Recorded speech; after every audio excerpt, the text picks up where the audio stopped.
One day, Thomas was at the junction when Gordon shuffled in with some trucks.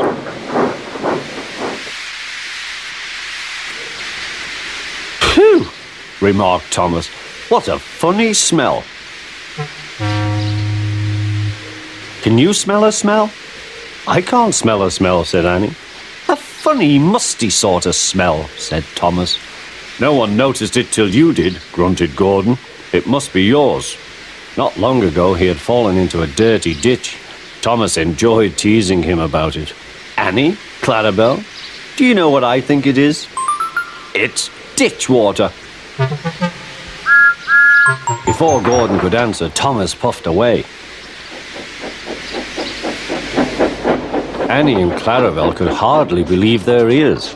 "He's dreadfully rude. I feel quite ashamed. I feel quite ashamed. He's dreadfully rude." And to Thomas they said, "You mustn't be rude. You make us ashamed." But Thomas didn't care a bit.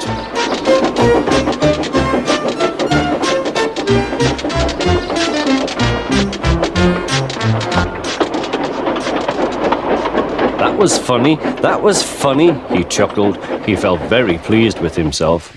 Annie and Clarabelle were deeply shocked. They had great respect for Gordon, the big engine.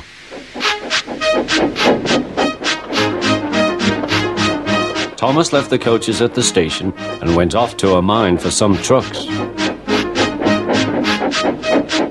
Long ago, miners digging for lead had made tunnels under the ground. Their roofs are strong enough to hold up trucks, but not the weight of engines. A large notice warns them not to enter the area. "Danger! Engines must not pass this board."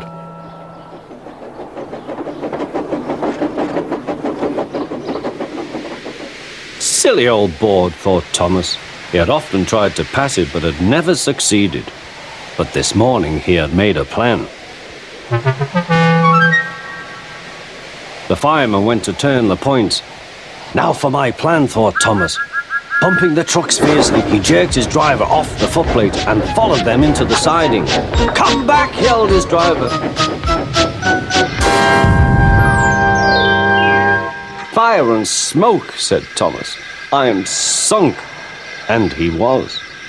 "Oh dear," he said, "I am a silly engine."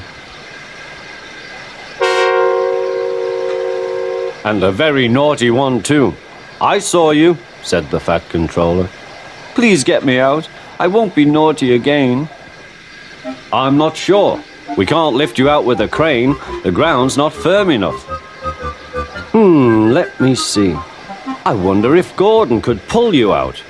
"Yes, sir," said Thomas, but he didn't want to meet Gordon just yet. "Down a mine, is he?" "Ha, ha, ha," laughed Gordon. "What a joke."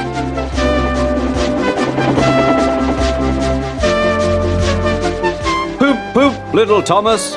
We'll have you out in a couple of puffs."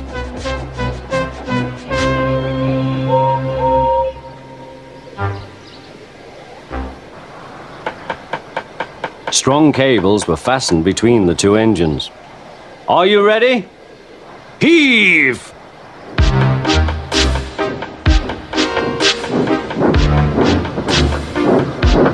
It was a lot harder than they all thought, but at last Thomas was free. "I'm sorry I was cheeky," said Thomas. "That's all right, Thomas. You made me laugh," replied Gordon. "I'm in disgrace." "So am I," said Thomas. "Why, so you are, Thomas. Shall we form an alliance? You help me, and I'll help you." "Right you are," agreed Thomas. "Good, that's settled," rumbled Gordon. And buffer to buffer, the Allies puffed home.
was Christmas on the island of Sodor. All the engines were working hard.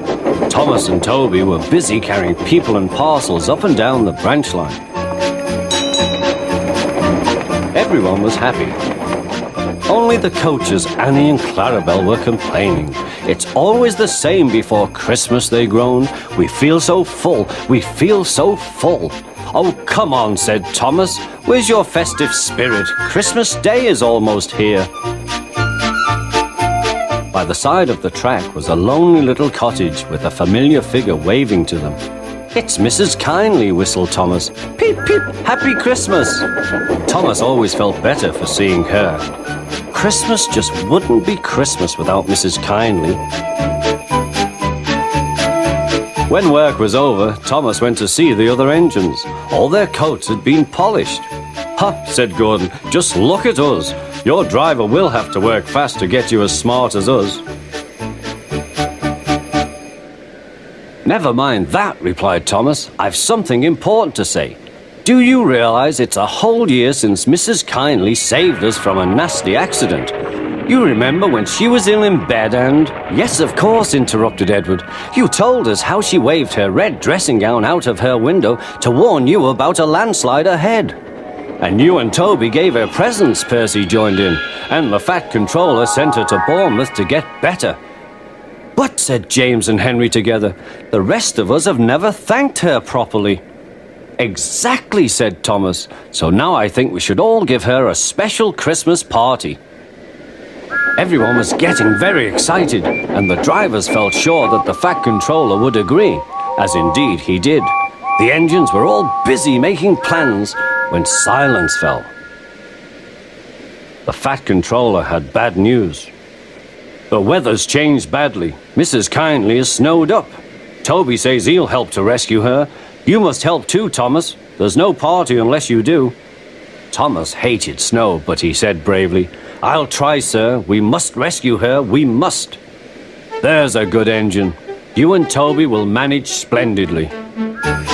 Thomas charged the snowdrifts fiercely. Sometimes he swept them aside. Sometimes they stuck fast, and the men had to loosen them.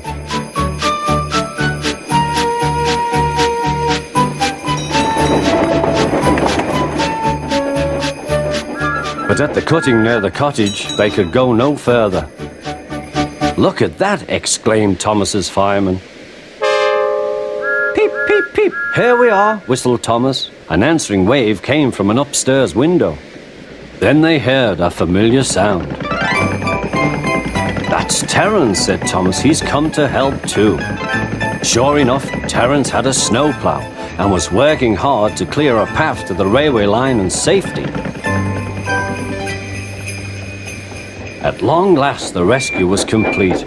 Percy took the tired workmen home. Terence said goodbye to Mrs. Kindly and promised to take care of her cottage as he watched them all set off. The engines made good time. No more snow had fallen, but the yard was dark. Thomas's heart sank. Suddenly, all the lights went on. What a marvelous sight awaited Mrs. Kindly. Well done, said the Fat Controller. I'm really proud of you all. Mrs. Kindly especially thanked the smaller engines.